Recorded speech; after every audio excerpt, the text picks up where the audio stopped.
বলছি শাড়ি গয়না নিয়ে কথা বলার মতো কি এ বাড়িতে অন্য কোনো লোক ছিল না? কেউ ছিল নাকি? কে আবার থাকবে? আপনার বড় বউ আর সেজো বউ। আপনাকে যা ভয় পায়, দুজনে মিলে তো দরজার বাইরে কতক্ষণ ধরে দাঁড়িয়ে ভেবেই যাচ্ছে ধাক্কা মারবে কি মারবে না, মারবে কি মারবে না। মানে বেড়ালের গলায় ঘন্টাটাকে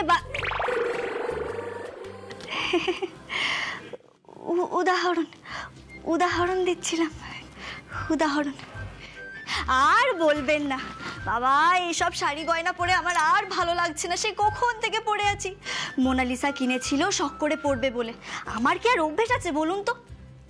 তবে বড় বৌদি আর দিদি ভাই দুজনে আপনাকে বলতেই পারতো এটার ব্যাপারে, কিন্তু না, যা ভয় পায় আপনাকে দরজার বাইরে দাঁড়িয়ে পেহলে আপ পেহলে আপ পেহলে আপ পেহলে আপ এই করে চলেছে। তাই তো আমি নিজেই ঢুকে এলাম। বাবা খুব ভয় পায় আপনাকে, খুব। ও, তা যে এই কথাগুলো বলছে সে বুঝি ভয় পায় না? না না, ভয় পাবো কেন? ভক্তি করি, ভক্তি। আবার ওসব ভয় আর ভক্তি একসঙ্গে আসে না। হয় ভক্তি করব, নয় ভয় পাবো। আপনি বেছে দিন না। আমার না খুব ঘুম পেয়েছে জানেন তো। আপনারা নিশ্চয়ই খুব ঘুম পেয়েছে তাই না? আমার আবার ঘুম পেলে কিচ্ছু ভালো লাগে না। সকাল থেকে না আছে খাওয়া, না আছে ঘুম। বেছে দিন না। আমি এ বাড়িতে কাউকে শাড়ি বেচেও দিই না, পরিয়েও দিই না। এটা আমার কাজ নয়। তাহলে আমি হলুদ রঙের শাড়িটা পরে ফেলি, মানাবে? সেটা আমি জানবো কি করে? আমি অত শত বুঝি না। পড়ার হলে পড়বে, মানালো কি মানালো না তাতে আমার কি যায় আসে? আচ্ছা ঠিক আছে, তাহলে এই শাড়িটাই পরে ফেলছি আমি। জানেন তো, আমার মা বলে অপু তোকে এই হলুদ রঙের শাড়িতে না খুব ভালো মানায়, খুব ভালো লাগে। ওরে বাবা রে, কি মশা এখানে! আপনাদের এখানে এত মশা কই আগে তো জানতাম না। এ কি, আপনি এখনো মশারি টাঙাননি? জানেন তো, আমি না খুব ভালো মশারি টাঙাই। একবার আপনার ছেলেকে মশারি টাঙিয়ে দিয়েছিলাম। ওরে বাবা রে, কি খিদে পেয়েছে! খিদে পেলে না আমার আবার মাথা ঠিক থাকে না। তা খিদে যখন অত পেয়েছে গিয়ে পেট পুরে খেয়ে নিলেই হয়। এত খলবল খলবল করে কথা বলার কি আছে? সারা পাড়ার লোক জেগে উঠবে, সারা বাড়ি জেগে পড়বে। এবার ফুলঝুরির মতো কথা বলেই চলেছে, বলেই চলেছে। সরি, আর কথা বলবো না, আমি এলাম। ও জানেন, আমাকে দিদি ভাই একবার বলেছিল আপনার অনেকটা পথ জার্নি করলে নাকি পায়ে ব্যথা করে। আজ তো একবার হালিশহর থেকে কলকাতা, আবার কলকাতা থেকে হালিশহর, অনেকটা পথ জার্নি করেছেন। আপনার পায়ে নিশ্চয়ই ব্যথা করছে তাই না? আমি আপনাকে তেল মালিশ করে দেব। আমি মায়ের মাথায় খুব যত্ন করে তেল মালিশ করে দিই জানেন তো। আচ্ছা ঠিক আছে ঠিক আছে, এসব নিয়ে আপনি আর রাগারাগি করবেন না। তবে হ্যাঁ, যদি তেল মালিশ করে দিতে হয় আপনি আমায় ডাকবেন, আমি সঙ্গে সঙ্গে চলে আসবো। এখন এলাম।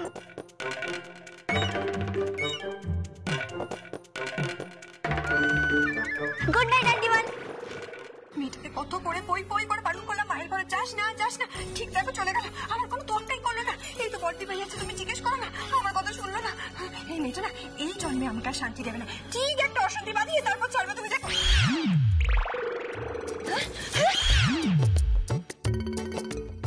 ওমা, দীপু বাবু আপনি এখানে কি করছেন? আপনি এত রাতে কি করছেন? হ্যাঁ, মায়ের ঘরে ভূতের মতন? ভূত নয় পেতনি বলুন তাহলে ঠিক হবে। এই তুই কি রে, তোর ভীষণ নির্লজ্জ তো। তোর লজ্জা শরম নেই না? এখানে এসে এইভাবে কথা বলছিস? ঘর থেকে তো বকুনি খেয়ে এসছিস। হ্যাঁ, বকুনি খেয়ে নির্লজ্জের মতো এখানে কথা বলছিস? না রে বাবা, বকুনি খাবো কেন? উল্টে উনি তো বললেন যে তোমার জায়রা তোমাকে বলে দেয়নি তুমি কোন শাড়িটা পরবে। আমি ওনাকে বোঝালাম, বললাম যে তোমরা ভয় পাচ্ছিলে ঘরের ভেতরে ঢুকে জিজ্ঞেস করতে, তাই তো আমি পেডেলের গলায় ঘন্টা। আপনি মাকে বেড়াল বললেন? না না, আন্টিমানকে আমি বেড়াল বলতে চাইনি, ওটা অবশ্য বলিও নি। বড়দি ভাই তুমি আর হেসো না তো, ও আরো আশকারা পাবে। বলছি কি দীপু বাবু, আমি তাহলে এই হলুদ শাড়িটাই পরি।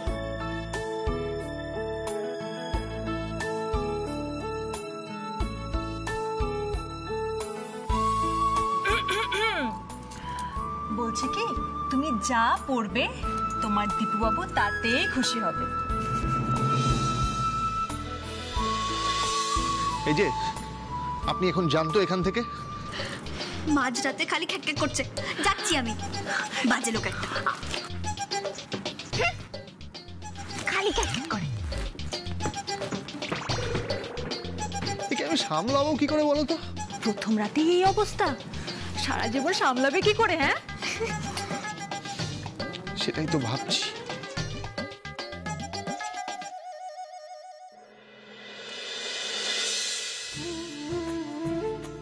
কি করছিসটা কি? উপর দেখছিস তো সেফটি পিনটা লাগাচ্ছি, একটু চুপ করে দাঁড়া না। আরে দাঁড়া না, কি করছিস? এমা, হাতে সেফটি পিন ফুটলো, বল আমাকে দেখা। না ছাড়, তোর দেখার কোনো দরকার নেই।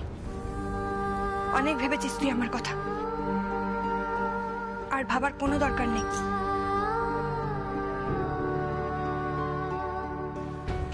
দিদি ভাই, তোরা এতটা রেগে আছিস আমার ওপর? তোরা তোরা মানে কাজের কথা বলছিস তুই? তোরা কারা বল? না মানে তুই, বাড়ির সবাই। আচ্ছা দিদি ভাই, একবারও কথা হয়েছে ফোনে মা বাবার সাথে? বলেছিস কথা? কথা? হ্যাঁ, কথা হয়েছে তো। ওরা আমায় বলেছে অপুর খেয়াল রাখবি, খুব ভালো করে খেয়াল রাখবি, ওর যত্ন করবি। ও যত যাই করুক না কেন, ওর যেন যত্নের কোনো ত্রুটি না হয়। ও তোর শাশুড়ি মাকে যতই অসম্মান করুক না কেন, এ বাড়ির লোকগুলোকে যতই উল্টোপাল্টা কথা বলুক না কেন, ওকে তুই কিচ্ছু বলবি না, কিচ্ছু না। দিদি ভাই ছাড় আমাকে, সবাই সত্যি আমায় তাই বলেছে। আর যার জন্য আমি আমার ব্যাগ আগে থেকে গুছিয়ে রেডি করে রেখেছি, কারণ তুই যে কাণ্ড কারখানা বাঁধাবি, তারপরে তো আমার ব্যাগ নিয়ে বেরিয়ে যেতে হবে, তাই না? এভাবে কেন কথা বলছিস দিদি ভাই? কোথায় যাবি তুই বল, কোথায় যাবি?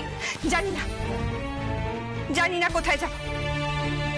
যেদিকে দু চোখ যায় আমি সেদিকেই যাব। আর তোরই বাকি, আমি কোথায় যাব না যাব এসব নিয়ে তুই আবার কবে থেকে মাথা ঘামাচ্ছিস? বাহাদুরি দেখিয়ে নিজেকে তো মহান প্রমাণিত করেই নিয়েছিস, তবে আর কি? তার জন্য যদি আমাকে মরতে হয়, মরে যাব। দিদি ভাই প্লিজ এই কথাগুলো বলিস না। জানিস তো মা বলেছে আমার মুখ আর কোনোদিনও দেখবে না। এভাবে পর করে দিস না তোরা। ছাড় আমাকে, আর ন্যাকামো করিস না। এতই যদি তুই আমাদের কথা ভাবতিস, তাহলে এক মাথা সিঁদুর নিয়ে এবাড়ির বউ হয়ে তুই আমাদের সামনে দাঁড়িয়ে থাকতে পারতিস না অপু? সুপর্ণা, অপুকে এরকম ভাবে বকাবকি করো না তো। এমনিতেই মেয়েটা সারাদিন কিচ্ছু খায়নি, তার উপর তুমি এরকম বকাবকি করছো। মুখটা দেখেছো? আহারে কেমন শুকিয়ে গেছে। সারাদিন কি বলছো বড় বৌদি?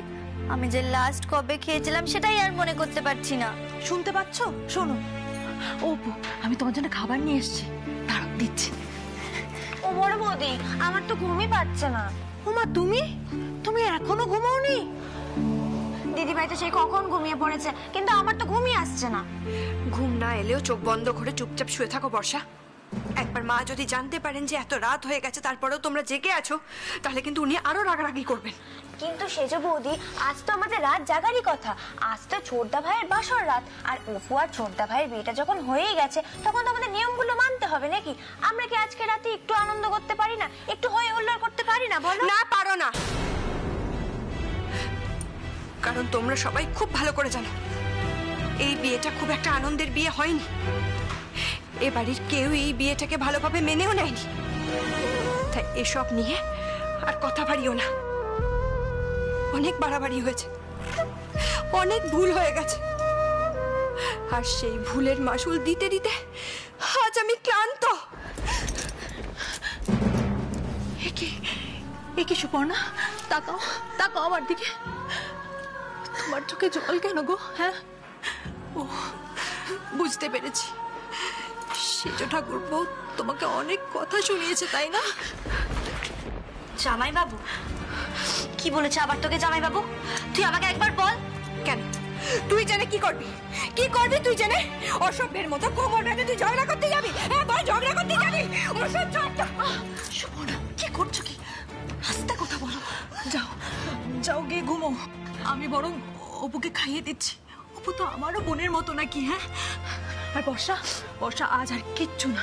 আজ যাও গিয়ে ঘুমো, যাও। ধর বাবা, ভালো লাগে না। ও ছোট বৌদি, তুমি কিছু বলো না গো, এরকম করলে ভালো লাগে বলো? বড় বৌদি, আজকের রাতটা বর্ষা আমার সঙ্গে থাকুক না গো, একটু গল্প করব দুজনে। তোমরা কেন এরকম করছো বলো তো? মায়ের অনুমতি না নিয়ে এরকম করো না। মা যদি জানতে পারে কিন্তু আরো অশান্তি হবে, বলে দিলাম। ধর বাবা, এতে আবার অনুমতি নেওয়ার কি আছে? এই বাড়িতে না সবকিছুতে এত অনুমতি নিতে হয় না, অসহ্য লাগে। বাবা,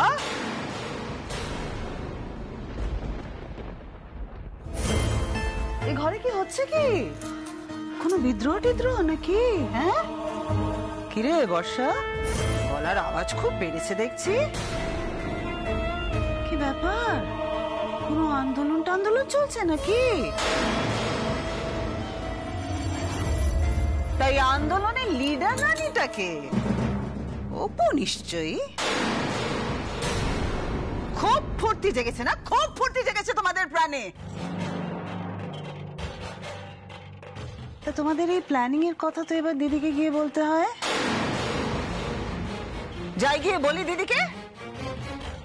না না মাসিমণি, এরকম করবেন না। আমি বর্ষাকে বলছি, ও এক্ষুনি ঘুমোতে চলে যাবে। বর্ষা, বর্ষা ঘুমোতে যাও না।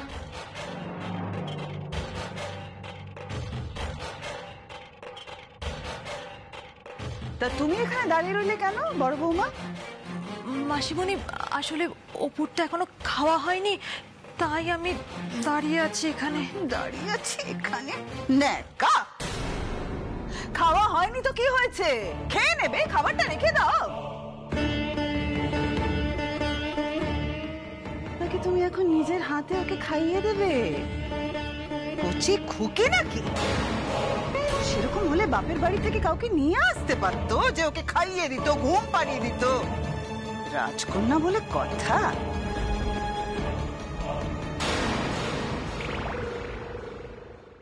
বড় বৌদি, ও বড় বৌদি, মিষ্টিগুলো তো ছোট বৌদিকে দেওয়াই হয়নি।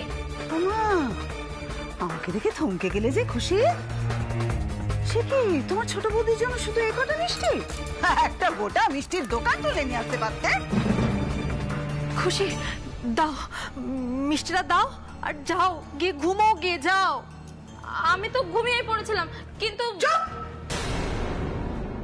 যা এখান থেকে বেরো। নাটক, যত সব নাটক চলছে এখানে। মাঝরাতে নাটক না? আমার তো মনে হয় আপনি নাটক দেখার মুডে আছেন আন্টি টু, সেই সন্ধ্যাবেলার মুডে। তা কেন বলুন তো? চুপ, একদম চুপ। ওমা, চুপ করিয়ে দিচ্ছেন কেন? আমি তো এখন এই বাড়ির বউ। আহা, আপনি এত টেনশন কেন করেন বলুন তো? আমার না মনে হচ্ছে আপনার মাথাটা মাথা নয়, আজ তো একখানা প্রেসার কুকার। সারাক্ষণ কিছু না কিছু সিদ্ধ হচ্ছেই।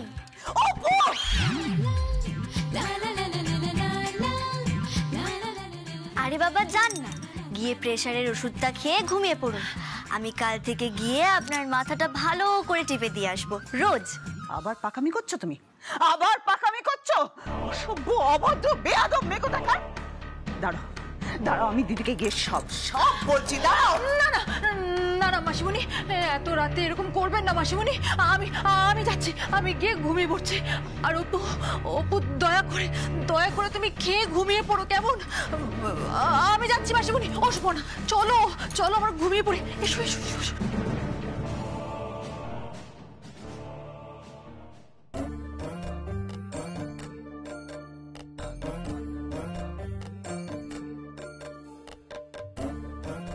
Good night aunty too. আমার না খুব খিদে পেয়ে গেছে, আপনি খেয়েছেন তো? তুমি নিজেকে খুব চালাক ভেবেছো তাই না মেয়ে? তুমি কি ভেবেছো? হ্যাঁ, একবার চালাকি করে এ বাড়িতে ঢুকে পড়েছো, বাস কেল্লা ফতে। তুমি চালাকি করে একবারে বাড়ির বউ হয়েছো ঠিকই, কিন্তু আজীবন এই বাড়িতে টিকে থাকতে পারবে না। তাই নাকি? হ্যাঁ তাই তাই, আর এটা আমার চ্যালেঞ্জ। আমি তোমাকে এ বাড়ি থেকে তাড়িয়ে ছাড়বো, আর তাই নিজেকে এ বাড়িতে বউ না ভেবে শুধুমাত্র অতিথি ভাবতে, বা কদিনের আশ্রিতা, যাকে সময় ফুরিয়ে গেলেই এ বাড়ি থেকে চলে যেতে হবে। তুমি শুধু এ বাড়িতে সেজ বৌমার ছোট বোন, বাস। ঠিক যেমন আপনি, ঠিক যেমন আপনি এই বাড়ির আগের প্রজন্মের বড় বৌমার ছোট বোন, তাই আপনাকে যখন এই বাড়ি ছেড়ে চলে যেতে হয়নি, আমাকেও যেতে হবে না। কি হলো? খুব বড় সত্যি কথা বলে ফেললাম তাই না?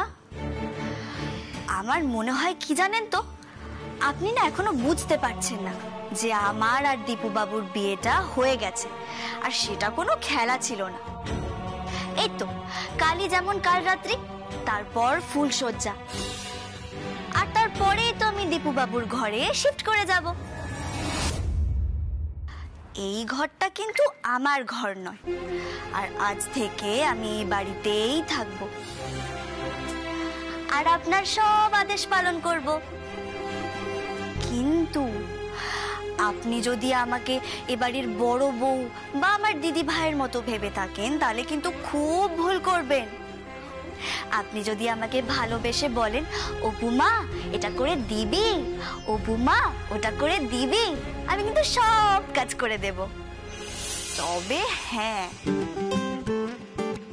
অপুকে ধমক দিয়ে বা জোর করে আজ পর্যন্ত কেউ কিচ্ছু করাতে পারেনি, আর আপনিও পারবেন না, বুঝলেন? কি পারবো আর কি পারবো না সেটা তো সময় বলে দেবে। আমার নামও যুথিকা। তোমার তো খুব সাহস বেড়েছে মেয়ে, তুমি আমাকে আমাকে থ্রেট করছো। ইস, সবাইকে সবসময় নিজের মতো কেন ভাবেন বলুন তো? আন্টি টু, আমি তোমাকে ছাড়বো না, কিছুতেই আমি তোমাকে ছাড়বো না, ছাড়বো না।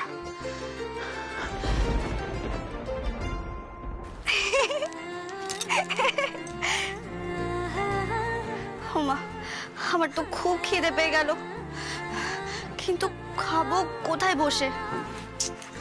কোথায় খাই, কোথায়? আইডিয়া!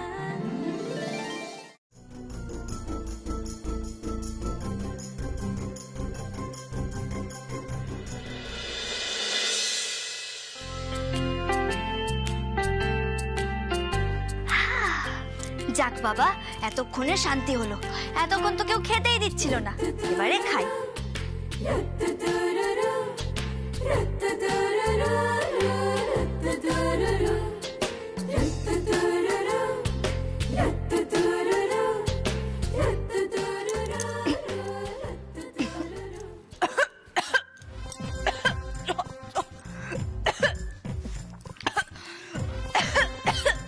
জল।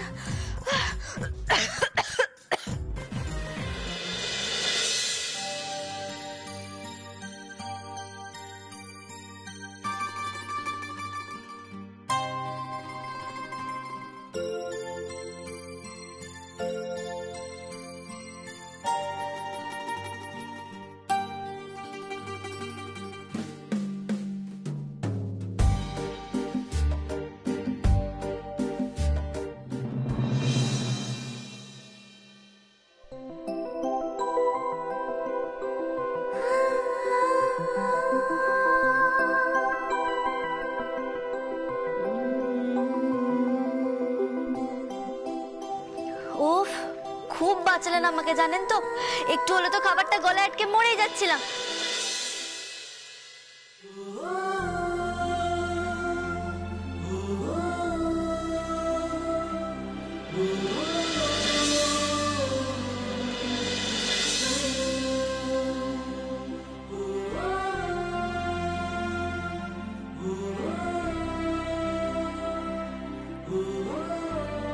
খবরদার এসব মরা টরার কথা আর যেন মুখে না আনতে শুনি আমি।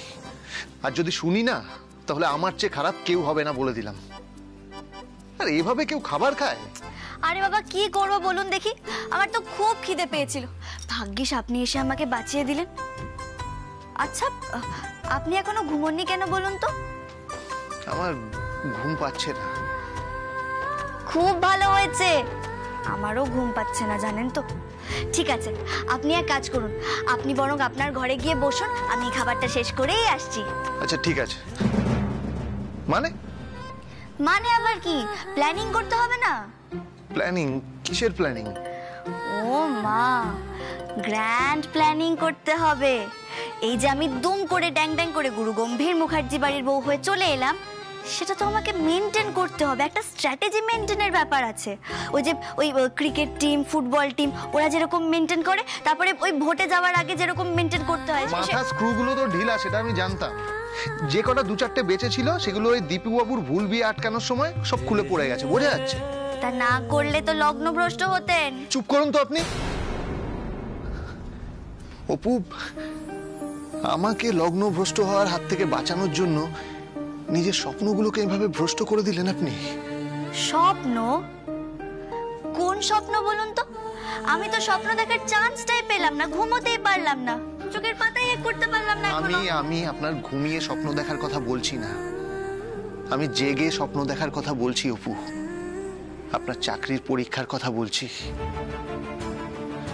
অপু, চাকরির পরীক্ষাটা তো আপনি খুব ভালো দিয়েছিলেন, এবার যদি আপনি চাকরির জন্য ডাক পান তখন কি করবেন?